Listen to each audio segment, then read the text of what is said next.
Por lo tanto, le pido a mi hijo que grabe mi ponencia. Bueno, continúa.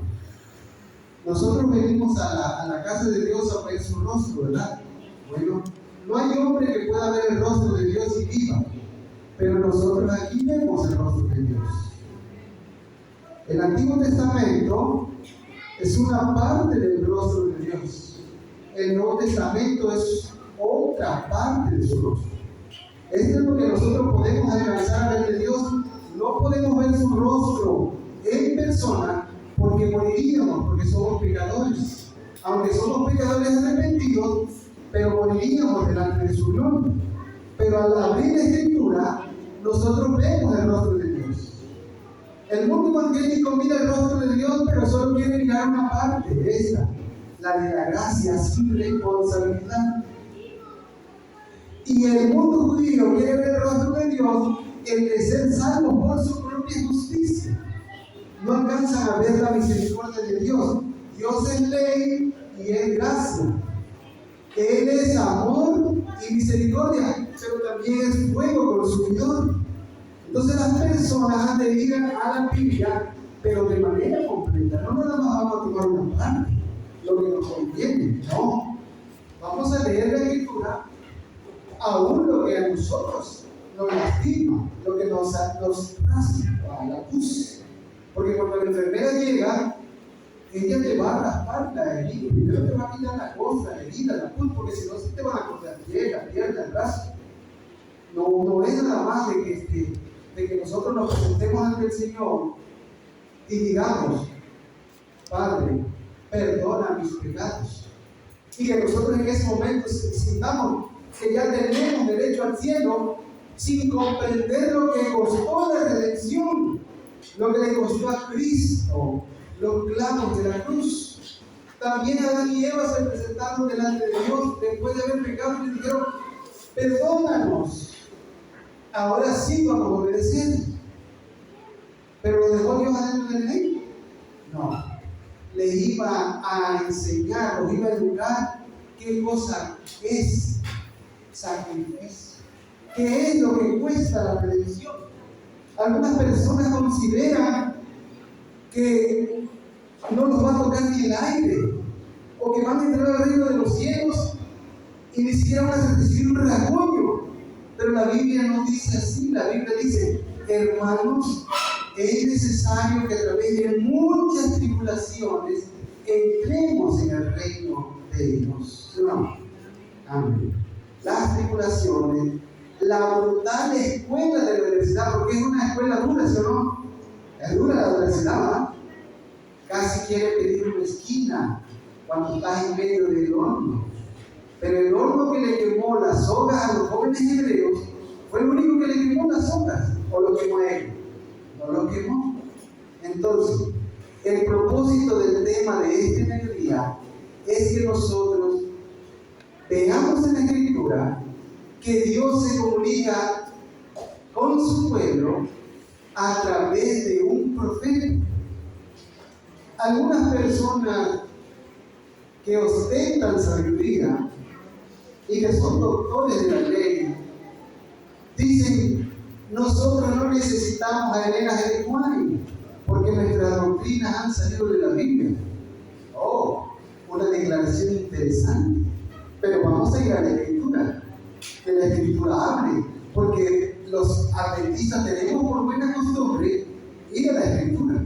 Vamos a ver en la historia redentiva si es cierto eso que estos doctores de la ley afirman, que no necesitamos de un profeta. ¿Quién fue el que dispuso que hubiese un profeta entre medio de Dios, entre medio de él y su pueblo? ¿Quién fue el que lo dispuso? Dios lo dispuso, no el hombre. Estos hombres que dicen que no necesitamos a la profeta, de hermana Juan, como profeta, para alumbrarnos lo que el mundo cristiano construyó, lo que ellos están diciendo es que Israel podía salir de Egipto sin necesidad de que Moisés existiera. ¿Es cierto eso? Si nosotros quitamos a Moisés de la economía judía, ¿qué pasaría? ¿Qué pasaría, hermanos? Si nosotros retiramos a Moisés del quehacer de la economía judía, ¿no acaso los líderes de Israel querían regresarse a Egipto, ¿sí o no? No querían ir directo hacia Canaán para ahorrarse el sol y las penurias. Pero ¿qué dijo Dios? Van a rodear la tierra, porque Dios que ve el futuro y lo ve todo, Él sabía que el pueblo se iba a desmoralizar cuando hubiera la guerra, porque Dios conoce a su gente. Si ustedes me conocen a mí y yo los conozco a ustedes, y ustedes conocen a su familia, que nosotros nos conocemos o nos medio conocemos, Dios nos conoce a fondo, ¿sí o no? Y sabe dónde nos duele, y sabe dónde no somos fuertes, por eso no nos pone ahí. ¿Por qué creen que yo no canto, hermanos? Canto con la gente, con la ley, pero yo no canto solista, porque yo no tengo esa habilidad, ese don. Eso no tiene décadas. Décadas es el mejor tenor que tiene la iglesia, quizá en todo Rosalejá, en todo el distrito. Y creo que los demás muchachos, incluidos mis muchachos, están tratando de alcanzar ese tono que ya tiene décadas, ¿sí o no? Lo reconocemos, ¿verdad? Yo tampoco toco teclado, no toco guitarra, no toco piano. No me meto en la organización, nunca he sido encargado, nunca he sido tesorero. No lo pienso hacer, no es mi habilidad. Mi habilidad es interpretar la ley, leer la escritura en la pared. Ese es el talento que Dios me dio y eso es lo que yo puedo hacer. Entonces, en esta mañana, vamos a ver qué dice la Biblia respecto a si es necesario que haya un profeta. Y si Dios guía a la iglesia mediante un profeta muerto o mediante un profeta vivo. Porque si Dios guía a la iglesia mediante un profeta muerto, pues entonces ya no hubiera sido necesario que cuando murió tal profeta se levantara otro, porque Dios iba a guiar al pueblo mediante el profeta que ya había muerto. La Biblia claramente enseña que los profetas no vivirían para siempre y que Dios levantaría a otro en su lugar. ¿Sí? Entonces, el profeta que ahorita actualmente nosotros tenemos es este, hermano. Este es el profeta que nos guía. A él tenemos que consultar porque él es el que nos explica la doctrina de Dios. Hay otros profetas, libros que el mundo escribe, los cristianos, los escritores, los libros, pero esos son profetas de ellos mismos o profetas de Dios que ellos consideran. Pero el Dios de la Biblia aquí tiene a su profeta, miren, hermano. Ven este profeta. Como dice el Salmo, dice: el ángel de Dios acampa alrededor de los que le temen. Miren las alas del ángel, miren. ¿Ya lo ven? Ven. El ángel acampa alrededor de los que le temen y los defienden. Aquí mismo dice, cuando el varón de Dios levanta su voz, escribe, dice: alzaré mis ojos a los montes, mi socorro viene de Jehová. Los montes más representativos del Antiguo Testamento y del Nuevo Testamento son el Sinaí y el Calvario. Esos son los montes a los que se refiere cuando el salmista dice: alzaré mis ojos a los montes. Hemos de ver el Sinaí y hemos de ver el Calvario. ¿Qué sucedió en el Sinaí y qué sucedió en el Calvario? En el Calvario, Jesucristo ofreció su vida por los pecados del mundo. ¿Y qué cosa es pecado? Pecado es la transgresión de la ley. Es decir, que Jesucristo dio su vida en la cruz del Calvario por darle honor a la ley de su Padre. Él no lo hizo por otra cosa. Él lo hizo por darle honor a la ley de su Padre. Porque la ley de Dios es tan eterna, tan santa y tan pura como Dios quiso. Toda la Biblia, desde Génesis hasta Apocalipsis, desde Génesis versículo 1 hasta Apocalipsis capítulo 22 versículo 20, toda la Biblia nos habla de la ley de Dios. No hay un versículo al cual usted vaya que no le hable de la ley de Dios. Pero alguien me puede decir: hermano, pero es que también la Biblia nos habla de la gracia. La gracia es la máxima expresión de la ley de Dios. Jesucristo es la ley y la gracia en uno solo. Los judíos predican la ley, los cristianos predican la gracia. Nosotros los adventistas no predicamos la ley sola, ni predicamos la gracia sola. No es nuestra función. Nosotros tenemos que entender que nuestra función es predicar la ley y la gracia como una sola. Nosotros somos el tercer ángel, o sea, simbólicamente, la Adventismo simboliza el tercer ángel, porque el primer ángel es el judaísmo, el segundo ángel es el cristianismo, y el tercer ángel es el adventismo. Son tres grandes ángeles que Dios tiene en esta tierra. Son tres grandes querubines de gran envergadura, de gran continente. Son tres ángeles. Este libro se llama la Biblia, las Sagradas Escrituras, pero también se le puede llamar con justicia el tercer ángel, o los tres ángeles, porque hay tres grandes ángeles aquí: judaísmo, cristianismo y adventismo. Pero Satanás iba a protestar, porque siempre protesta, no está de acuerdo en nada de lo que Dios disponga para su pueblo. Y entonces a los judíos Satanás les permitió el judaísmo puro, el judaísmo que Dios les dio a través de Moisés al pueblo. Satanás se lo permitió. ¿Y qué cosa fue lo que les inventó? ¿Qué les inventó Satanás a los judíos? El judaísmo rabínico. El judaísmo rabínico es una perversión del verdadero judaísmo. Hay un verdadero judaísmo, el que Dios le dio a Moisés, el que vivió Esdras, el que vivió Nehemías, el que vivió Daniel, y todos esos hombres representativos del Antiguo Testamento. En ese sí, ese judaísmo, mi respeto. Pero el judaísmo rabínico de Caifás y Anás, eso eran matones, eran asesinos, esos llegaron al poder derramando sangre. No les importaba a la gente, eran vividores del Evangelio. ¿A poco no crucificaron a Cristo? Judaísmo rabínico. ¿Qué es el judaísmo rabínico? El judaísmo rabínico, después de que regresaron de Babilonia y se establecieron en Israel, se hicieron partidos religiosos. Eran un solo partido, fariseo. Pero luego uno de ellos declaró: nosotros nada más para esta vida vivimos y hemos de vivir la pobreza.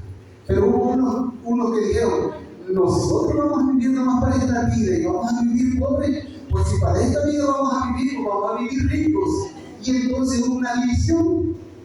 El fariseo o el grupo fariseo, que era un solo partido religioso, se dividió en dos: en fariseos de fariseos y en fariseos saduceos. Los fariseos creían en el Espíritu, creían en todo el Antiguo Testamento, creían en ángeles. Y los saduceos nada más creían en los 5 primeros libros de la Biblia. No creían en ángeles ni creían en Espíritu.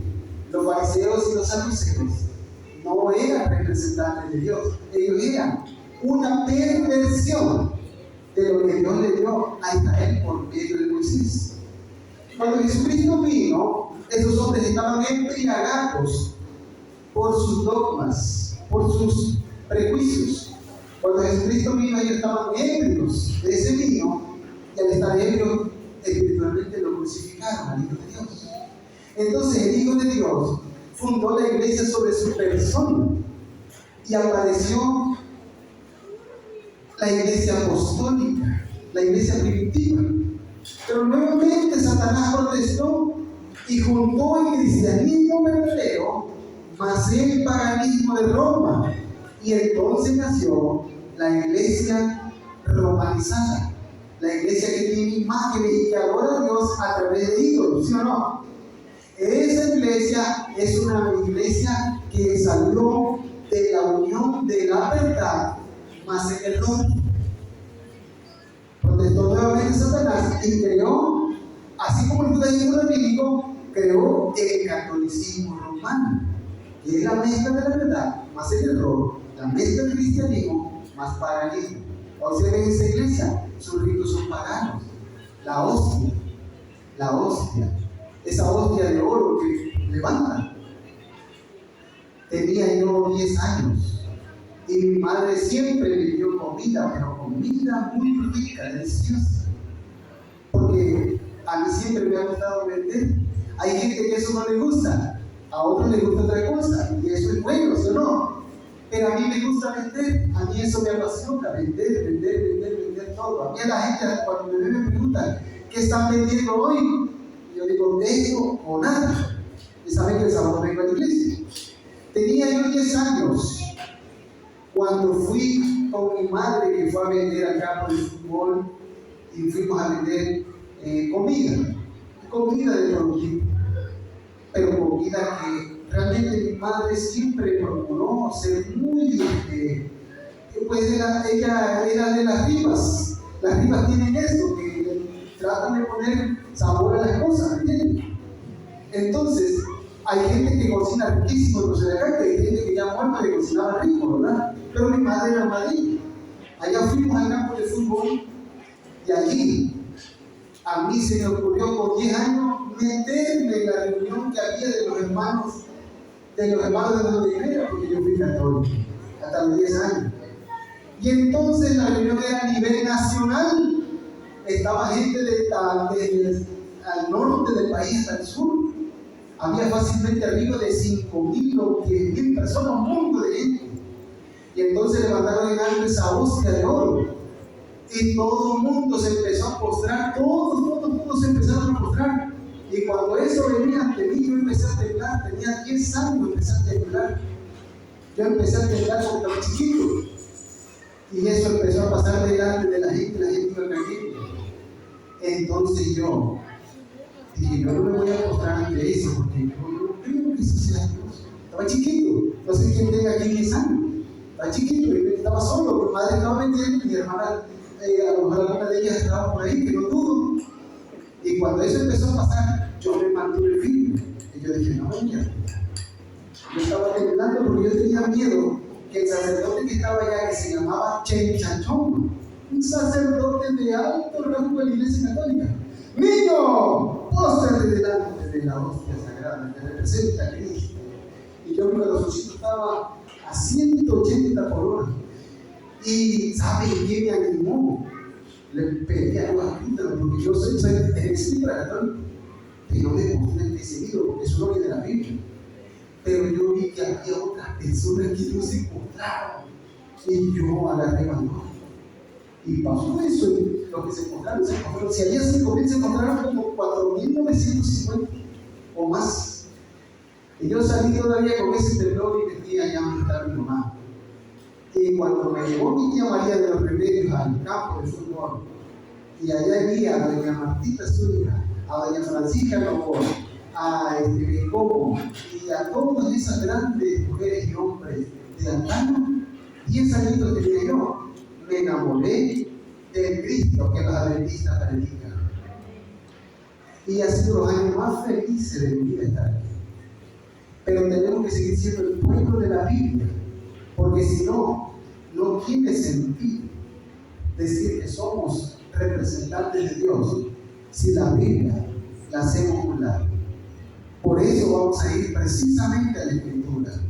Deuteronomio, capítulo 18, versículo 15. Deuteronomio, capítulo 18, versículo 15, la lectura que hizo nuestro amado hermano doctor César. Si alguien lo tiene, puede leerlo.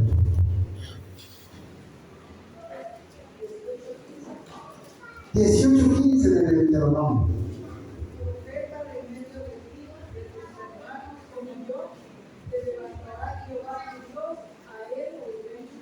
Amén. Cuando está aquí hablando, ¿quién es el que habla, hermanos, aquí? ¿Quién está hablando aquí? Ajá, pero está hablando a través de un profeta. ¿Quién es esa profeta? ¿Quién es ese profeta, perdón? Moisés. Moisés les está diciendo al pueblo de Israel, un profeta como yo le levantará el Señor. Nosotros, para saber cómo iba a ser ese profeta, tenemos que ver a Moisés, ¿sí o no? ¿Cómo era Moisés? ¿Qué hacía Moisés? ¿A qué se dedicó Moisés? ¿Cuál era su labor? Entonces nosotros vemos que Moisés fue llamado por Dios como profeta. Pero Moisés, Dios lo trajo debido a que Moisés cometió el error de matar a un egipcio, porque ellos sabían que matar solo era algo que Dios como creador lo puede hacer, porque Dios la vida. Moisés sabía la historia del diluvio, no sabía la historia del diluvio. ¿Sabía Moisés la historia de Sodoma y Gomorra? No la sabía. Pues si era un hombre versado, ¿cómo no lo va a saber? Sabía que Dios mató ese mundo antiguo, pero también sabía que él no debía de matar a nadie, ¿sí o no? Pero él hizo un error, mató al egipcio. Entonces Dios, por ese error, lo sacó hacia donde estaba el sacerdote Yetro. ¿Cuánto tiempo educó Dios a Moisés?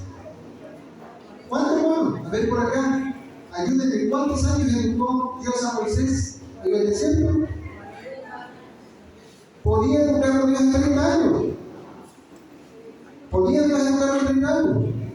¿Podía Dios educarlo en 20? ¿En 10? ¿En 5 días? ¿En 1 hora? ¿En 1 segundo? Podía ser. Pero Dios en su sabiduría, Él sabe lo que tiene que hacer. Él es Dios, Él todo lo sabe. No lo hace por Él, sino por el hombre, porque el hombre quizás es incrédulo, quizás no está capacitado, quizás necesita olvidarse del idioma egipcio, quizás necesita olvidarse de que era un grande allá, pues era un grande en Egipto. Por poquito se convertía en el próximo faraón. Cuando Dios lo trajo en una adversidad, lo metió en un horno de fuego que es Moisés, hasta se le olvidó cómo hablaban los egipcios, ¿sí o no? Hablaba egipcio y Moisés, pero bien fluido.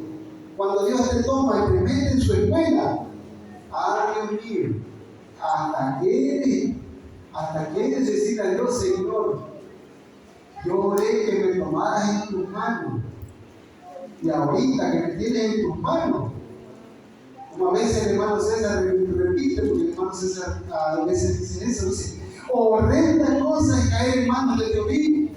Moisés aprendió eso, y el Moisés que regresó a Egipto ya no era el mismo, ¿sí?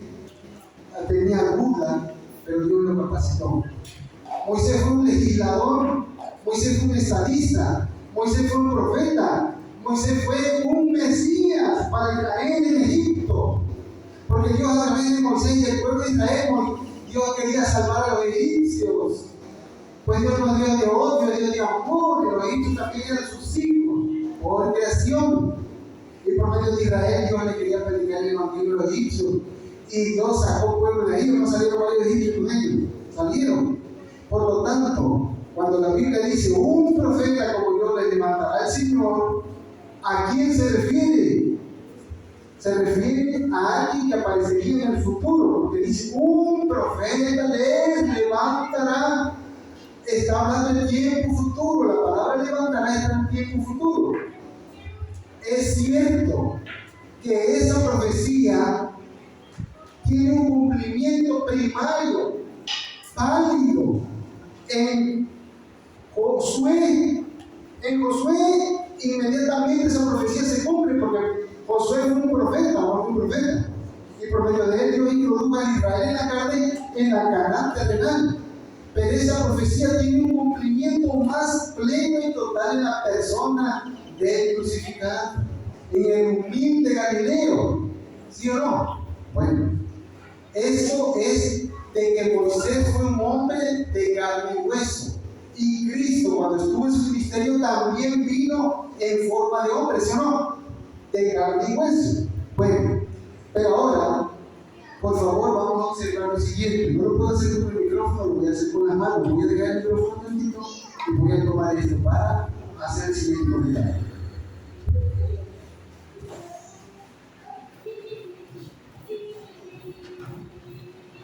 Moisés representa al Antiguo Testamento y Cristo representa al Nuevo Testamento, en el sentido de que Moisés, por medio de Moisés Dios dio la ley y por medio de Cristo dio la gracia. Y es cierto que era un hombre que dijo, profeta le levantará el Señor como yo, a él lo iréis. Y entonces vino el crucificado. Ese es el profeta que tenemos que mirar. Pero ahora vamos a dejar tantito a Moisés y tantito a nuestro Señor en el sentido como persona. Ahora lo vamos a ver como testamento. Mire bien, por favor. Mire bien, por favor. Ponga toda su atención, por favor. El Antiguo Testamento habló. Y el Antiguo Testamento dijo: un testamento como yo, un testamento como yo, un testamento como yo, les levantará el Señor. Se lo estaba diciendo a los judíos. Escuche, Israel. Un testamento como yo le levantará el Señor. Los judíos tenían que poner atención a lo que estaba hablando el profeta. Un testamento como yo le levantará el Señor. Y eso se lo tenían que transmitir a sus hijos, porque ellos no lo iban a ver. Quizás no lo iban a ver porque iban a vivir poco tiempo. Así como Moisés dijo: un profeta le levantará al Señor como yo. Eso tiene una tipificación. Un testamento como yo le levantará al Señor.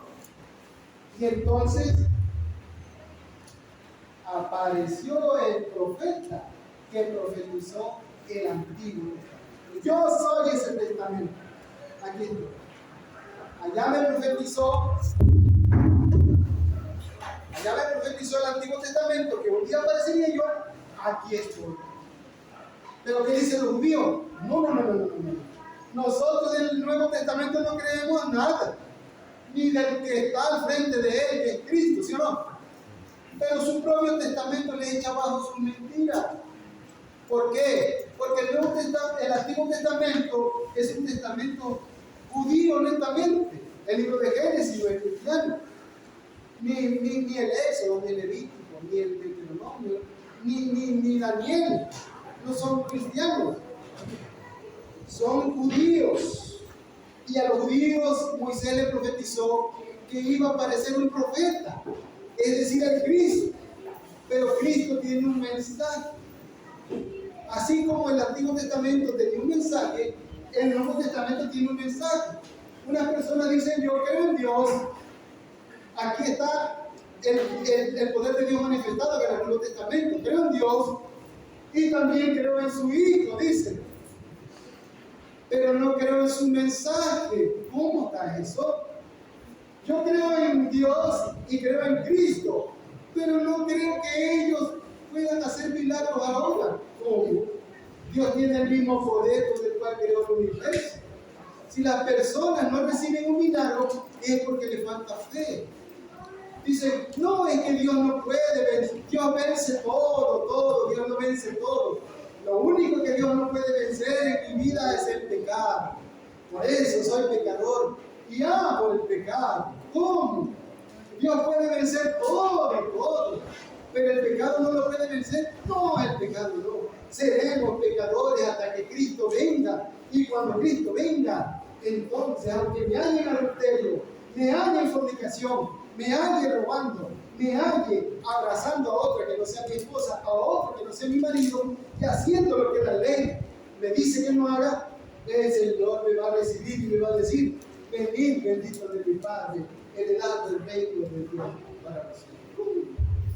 O sea que puedo estar yo asaltando un banco y cuando Cristo venga en la nube, pues me va a llevar, porque allá los hombres ricos dicen: éramos pecadores hasta que Cristo venga. La función de la venida de Cristo al planeta es para que nosotros paremos de pecar. El santuario en el desierto era un sistema para que la gente entendiera que tenían que dejar de pecar. No tiene sentido decir que creo en Dios y que creo en Cristo y entonces decir: pues voy a seguir pecando porque tengo la meta de entrar al cielo pecando. No tiene sentido. Mejor, si voy a pecar y voy a probar las delicias del pecado, pues mejor me voy al mundo, de plano, ¿sí o no, hermano? Me voy al mundo, ¿para qué? Me voy a venir acá. A lo mejor voy a contagiar a uno de ustedes y a capaz le voy a decir yo a mi hijo, a alguna otra persona, a mis hijas: pues es que a mí me gusta vivir así, pues si quieren véngase conmigo y presente su iglesia. No. Desde el momento que nosotros decidimos tomar el arado, ya no vamos a ver hacia atrás. No significa que nuestra justicia es lo que vamos a presentar delante de Dios, porque nuestra justicia es pequeña, no sirve. La justicia de los hombres, mi justicia, la Biblia dice que es trapo de inmundicia. Por lo tanto, Nosotros cuando nos presentamos delante de Dios debemos de aspirar nosotros debemos de aspirar que la sangre de Cristo nos limpie de pecado. Y ahora somos vestidos con un nuevo vestido. Pero Cristo jamás nos va a poner su vestido de justicia para cubrir nuestro pecado. Él no va a vestirnos nuestro pecado. Él primero nos limpia con su sangre, que le costó dolor, lágrimas, solo, le costó esfuerzo. La crucifixión de Cristo con un costo infinito. Y por medio del sacrificio de Jesús, ahora sí, yo puedo aspirar a que el vestido de justicia de Cristo sea puesto sobre tu peso. Y el Evangelio es para que el hombre comprenda que necesita ser lavado de sus pecados. Termino con lo siguiente. Moisés introduce al Mesías y se levanta un testamento nuevo. Pero cuando el Mesías estuvo presente, él dijo unas palabras bien importantes. Todo lo que dijo él es vital, pero estas palabras son también muy importantes. El Mesías dijo así. A ver, ayúdenme a repetir. Les enviaré otro consolador. ¿No dijo así? Moisés dice, Dios le levantará un profeta como yo. Ya está el profeta, Cristo, Jesús. Ahora Jesús dice, les enviaré otro consolador. Lo pone a futuro. Entonces apareció la iglesia adventista del séptimo día. La iglesia adventista del séptimo día es el producto del consolador. ¿Quién es el consolador? El Espíritu Santo. Por eso los libros de la hermana White se llaman el Espíritu Santo, o en palabras conocidas por ustedes. ¿Cómo lo conocen ustedes? El Espíritu de profecía. ¿Por qué se le llama Espíritu de profecía? Porque el Espíritu de profecía no es un libro. Mire, el Espíritu de profecía no es un libro. No es un libro. El Espíritu de profecía es la facultad solo de Dios de llevar a un profeta al pasado, mostrarle lo que pasó en el pasado, mostrarle el presente de manera clara y mostrarle el futuro. El Espíritu de profecía es una virtud del Espíritu Santo de hablarle al profeta, y lo que el profeta ve lo escribe, y al escribirlo lo deja como evidencia palpable de que Dios envió a Jesucristo. Por lo tanto, fue el Espíritu de profecía el que inspiró la Escritura. Ahora, termino ya con esto. Ese triple mensaje que viene en la Biblia tenía que verse en el adventismo. Para que el adventismo tenga las credenciales de ser una iglesia verdadera, tiene que contar con los tres ángeles. La iglesia adventista toma del judaísmo la verdad que Dios le dio a Moisés. Porque la iglesia predica el santuario y su servicio, ¿sí o no? La iglesia adventista toma el mensaje del segundo ángel, que es Cristo y es el crucificado. Pero también toma la venida del Consolador, el poder de Dios, que es el mensaje del tercer ángel. En el año de 1843, en la iglesia adventista se manifestó el primer ángel. 1843, cuando Guillermo Pire realizó su ministerio y su predicación al mundo. El mensaje del segundo ángel de la iglesia adventista vino cuando los viñeristas ayudaron a Guillermo Pire en la predicación. Dos ángeles más. Y el mensaje del tercer ángel en la iglesia adventista se cumplió cuando en el congreso de Minneapolis, que la iglesia adventista del séptimo día realizó, predicaron los pastores Warner y Jones, y ellos dos hablaron de que solo somos salvos mediante Cristo y su justicia. Es por eso que la iglesia adventista se le conoce como la iglesia del mensaje del tercer ángel. En la historia, los tres ángeles son el judaísmo, el cristianismo y el adventismo. En el adventismo, los tres ángeles son el mensaje de 1843, el mensaje de 1894 y el mensaje de 1888, que en una palabra son nuestros orígenes. Pues todo adventista que está aquí tiene que saber de dónde viene, cuál es su origen. porque algún día le van a preguntar. Es que ustedes son de 200 años atrás, ustedes nacieron en Estados Unidos. Como iglesia, nosotros fuimos fundados por Dios en Estados Unidos aproximadamente hace 170 y tantos años. Pero nosotros tenemos la herencia teológica de los que nos precedieron, porque aquellos profetas murieron y otro profeta lo relevó. Y así se vino hasta que apareció la iglesia de Cristo, que es la iglesia que ostenta el cargo delante de Dios, delante del gobierno divino, delante de los ángeles y delante del mundo, como el pueblo actual de Dios, porque es el pueblo que tiene las credenciales de la Escritura y las credenciales divinas, que levantan la Biblia en alto, levantan el nombre de Dios, levanta su ley y levanta la cruz de Cristo. Hermanos, Dios los bendiga abundantemente.